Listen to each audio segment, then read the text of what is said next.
She died an horrific death. This was no lover's tiff. I know that she was frightened of his violence. One can only imagine the pain of being hit by an ice axe. He actually packaged the body up and put it in a place where it was probably never going to be found.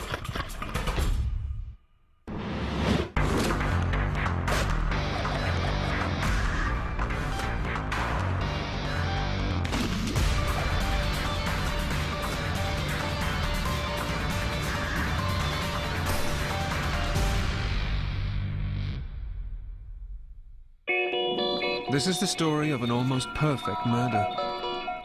Of a killer whose crime would go undetected for 21 years. And of a woman whose body was cleverly concealed in the murky depths of Coniston Water in the Lake District. Her murderer believed she'd never be found. The story would begin in 1997 with the chance discovery of the body. It would spark a police investigation spanning 7 years.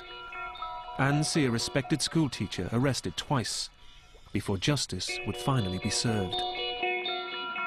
Well, the day for me had started really early. We'd been diving very early in the morning. It was a beautiful day like today. We decided that we would go a bit farther than we would normally go because this is quite a popular site, so it's a bit boring at times.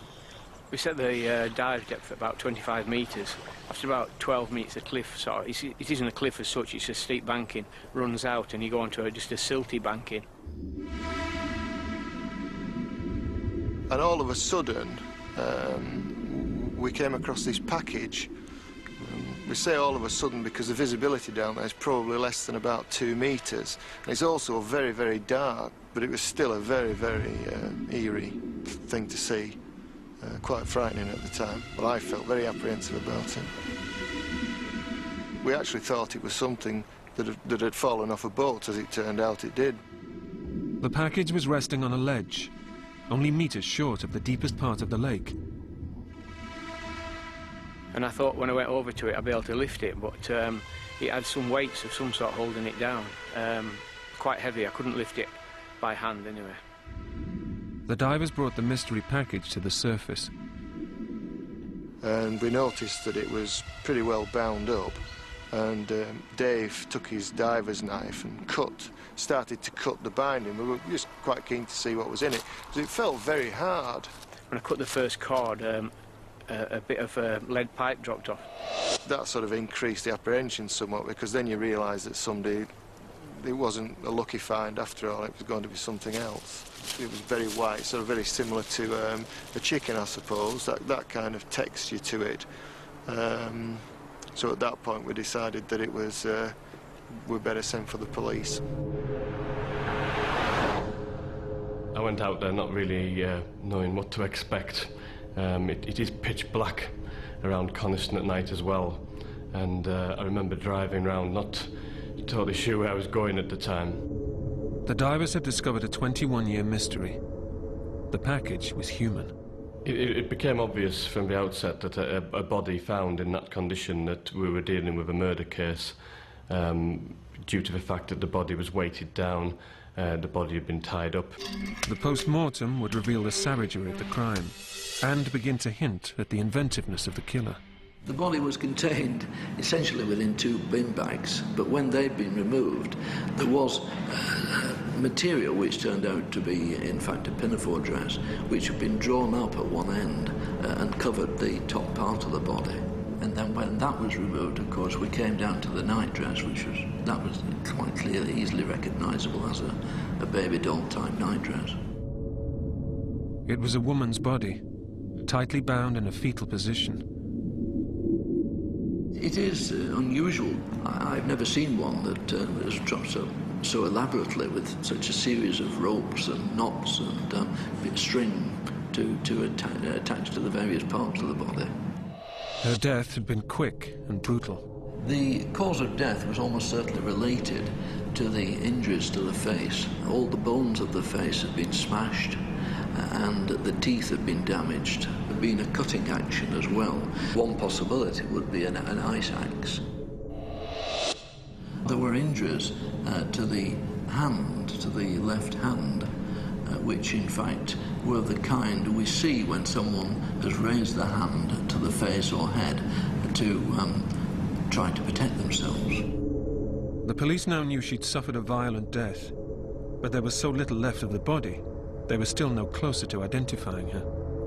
From what we were told this morning and from the post-mortem, it would appear that this lady is aged between 20 and 30, 5'1" to 5'4", with short, dark hair.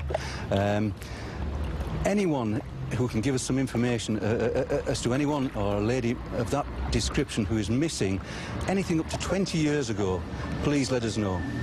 When the newsflash came on the television, we'd just come back from holiday in Austria. And he said, "That's our Carol." And I said, "Don't be daft." And he said, "It is." I thought, this is it, this is Carol. And so I immediately rang the police and said, has anybody suggested the name of Carol Park? There was a flood of calls to police that night, all suggesting the same name. Well, we worked over the initial few days of the investigation on the list of missing people that we had, and Carol Park began to feature heavily in that inquiry, and it became obvious that she could be the person who we were looking for. Dental records finally confirmed her identity as 30-year-old Carol Ann Park, a teacher and mother of 3 who'd gone missing from home in 1976. We are on the trail of whoever did this. 21 years on, I'm quite sure he or she thought they were safe and it was all over with. It isn't. We are on the trail. Carol was married to fellow schoolteacher Gordon Park when she disappeared. For 21 years, he'd maintained that she'd abandoned her family for another man. I believed that Gordon Park had put her in that lake. He knew Coniston like the back of his hand. Well, we'd always suspected that it had been a nasty end for Carol. Pretty certain who was responsible. But it's someone who was devious. And I remember Gordon could be devious. The police shared their certainty and arrested Park. After 2 days of questioning, he was charged with murder. It seemed they had their man, but Park had time on his side. He'd had 21 years to cover his tracks. An 8-year police battle to bring Carol Park's killer to justice was just beginning. The body of Carol Park had lain undiscovered on the bottom of Coniston Water for 21 years, before amateur divers found her one Sunday morning. She'd been brutally murdered, her face obliterated with an axe. Police believed her husband, Gordon Park, was the killer. But they needed to understand their prime suspect and discover what had driven him to such extreme violence after just 9 years of marriage. The couple were both war babies, brought up in the town of Barrow in the shadow of the Lake District. Carol was adopted and raised by the Price family. It was the end of wartime, and the next thing I knew was my father telling me one evening that when I got home he'd come to collect me at my grandparents'. There was a surprise for me, and when I got home there was this young baby girl. She was lying in a wicker basket, and that was the first recollections I have of Carol. She grew into an intelligent girl with a firm ambition to escape the back streets of Barrow. Her first step was to put herself through college and become a teacher. Then she met and fell in love with Gordon Park, the son of a successful local businessman. He was the boy about town. This is the way I saw it. He was possibly the lad that a few girls really wanted to go out with. He'd got an eye for Carol, and Carol went for it. They were very different. Police discovered Carol had been the social butterfly, while Park was quieter, aloof and controlling. His passion was the great outdoors, where he liked to pit himself against nature through climbing and sailing. He was strong and resourceful, and Carol fell in love.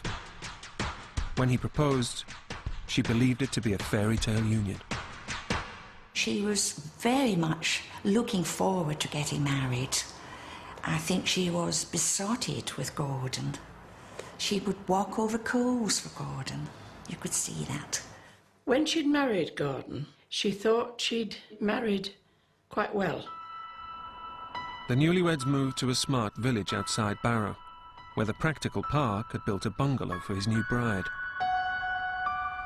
It must have impressed her somewhat, I'm sure it did. It wasn't just an ordinary bungalow, I mean, it was a beautiful bungalow built high above the town and the village of Lees.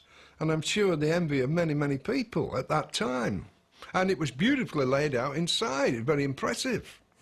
I don't think it was for Carol, really. It was for his own pride and self-aggrandisement, I would say. The house, named Bluestones, was Park's pride and joy, and the couple's early years there were happy. But by 1972 they had 3 children under 5, and Carol was juggling motherhood with teaching. Her friends and family were now concerned that the man she'd admired for his mastery of all things had now mastered her. I think that Gordon was a bit of a control freak. Carol could do nothing socially on her own, although she was a professional person, and she didn't have access to her salary, which is amazing. He put it in a bank and she couldn't touch it. And I realised that things were very bad out there, at least. I felt that she was being, looking at the situation, she was somewhat being dominated, controlled, if you will. And Carol could have a quiet nature at times and wouldn't quite express herself as to what the problem was. But I gathered as I went out there that things were far from right.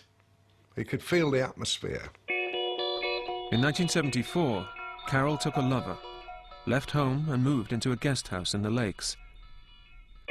There she made plans for a new life for herself and the children in Middlesbrough, with her lover. She turned up with her suitcase and carrying a hairdryer in her hand. Gordon brought her, and the 3 children were in the back of the car. I would have expected family goodbyes and a hug to the children if Mum wasn't going to see them for a little while. And I thought he was rather harsh the way he insisted that they stayed in the car. Over the next 4 months, Carol would begin to hint at the nightmare at home. And I said, "Do you mean he hit you, that he was violent towards you?" And Carol said, "There's more than one ways of being cruel.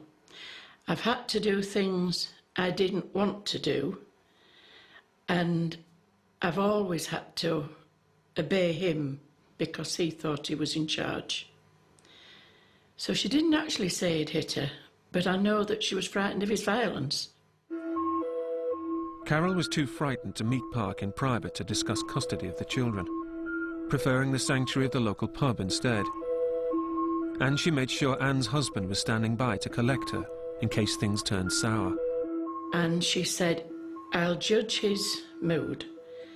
I might let him bring me back if I think everything's all right, but I'll know whether I dare get in the car with him." I think out of 3 visits to the pub, Gordon brought her back up to our house once, and she rang for my husband twice. At Christmas 1974, Carol left for the northeast alone, the custody battle still unresolved. Over the next few months, Park controlled what little access she had to the children. She had these, to visits to my mother's to see the children, and they were always supervised, and that she wasn't allowed to see the children on their own. Apparently, my mother says they go in the front room and Gordon's there and all this business, and it was very inhuman. There was nothing in life for her if she couldn't get those children back. She had plans for all 3 of them. Then she had plans for perhaps her and Gordon sharing them, and nothing would satisfy him but that he kept them away from her. Carol pinned her hopes on the custody hearing of March 1975. But Park was equally determined. He too had had an affair, but unlike Carol, he denied it under oath and was awarded custody of the children. It was the turning point in Carol's life. Now the only way she could be with her children was to return home to a loveless marriage. She made the ultimate sacrifice in 75, leaving the chap she was living with, a decent guy, a nice home, a good future. She couldn't. She had to leave that to come back because she loved these kiddies, these 3 children that were more important than anything else in the world, and she proved that. After 4 months,